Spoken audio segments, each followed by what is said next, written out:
Hello, അപ്പൊ ആരും scroll ചെയ്ത പോലെ നല്ല കിട്ടിയില്ല സ്റ്റൈലിഷ് ആയിട്ട് ഡ്രസ്സിന്റെ റിവ്യൂ ആയിട്ട് ഞാൻ തരുന്നത്. നല്ല വെറൈറ്റി കളേഴ്സിലൊക്കെ ഈ ഡ്രസ് അവൈലബിൾ ആണ്. ഞാനിപ്പോൾ എടുത്തിരിക്കുന്നത് ഇത് ബ്ലൂ ആൻഡ് വൈറ്റ് കോമ്പിനേഷനിലാട്ടോ. അപ്പൊ ഈ ഡ്രസ്സിന്റെ റിവ്യൂ അറിഞ്ഞതിന് മുന്നേ ഞാൻ ഇട്ടിരിക്കുന്ന ഡ്രസ് അടിപൊളിയല്ല. അപ്പൊ ഈ ഡ്രസ്സിന്റെ റിവ്യൂ ഡീറ്റെയിൽസ് അറിയണമെങ്കിൽ ഈ വീഡിയോയുടെ മുന്നത്തെ ഒരു വീഡിയോ ഉണ്ട്, ആ വീഡിയോ പോയി ചെക്ക് ചെയ്യുക. അതിന്റെ ഡീറ്റെയിൽസ് മുഴുവനായിട്ട് ഞാൻ കൊടുത്തിട്ടുണ്ട്. മീഷോ നല്ല അഫോർഡബിൾ റേറ്റ്, ഞാൻ എപ്പോഴും പറയുന്നത് അഫോർഡബിൾ റേറ്റ്. അതുപോലെ തന്നെ നല്ല കോട്ടൺ ഫാബ്രിക്കിൽ വരുന്ന ഒരു അടിപൊളി ഡ്രസ് ആട്ടോ ഇത്.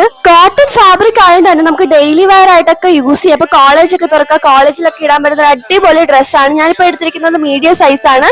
സ്മോൾ ടു 3XL സൈസ് വരെ ഈ ഡ്രസ് അവൈലബിൾ ആട്ടോ. ഇതിന്റെ കൂടെ ഒരു ബെൽറ്റും കൂടെ വരുന്നുണ്ട്. ആ ബെൽറ്റ് ആണെങ്കിൽ അടിപൊളി ക്വാളിറ്റിയിലാണ്. അതുപോലെ അതിന് ഇടാനുള്ള ബക്കലും കാര്യങ്ങളൊക്കെ വരുന്നുണ്ട്. ഇതിന് നെക്ക് വീനക്ക് ആണ്. അതുപോലെ തന്നെ സ്ലീവ്ലെസ് ആയിട്ട് നമുക്ക് പറയാം. സൈഡിലായിട്ട് 2-3 ബട്ടൺസ് ഒക്കെ കൊടുത്തിട്ടുണ്ട്. നല്ല അടിപൊളി ഡ്രസ് ആട്ടോ ഇത്. ഈ ഡ്രസ്സിന്റെ റേറ്റ് വന്നിട്ട് 427 രൂപയെ വരുന്നുള്ളൂ. അതുപോലെ തന്നെ ഈ ഡ്രസ്സിന്റെ ലിങ്ക് വേണമെങ്കിൽ ഒന്ന് കമന്റ് ഇട്ടാൽ മതിയേ.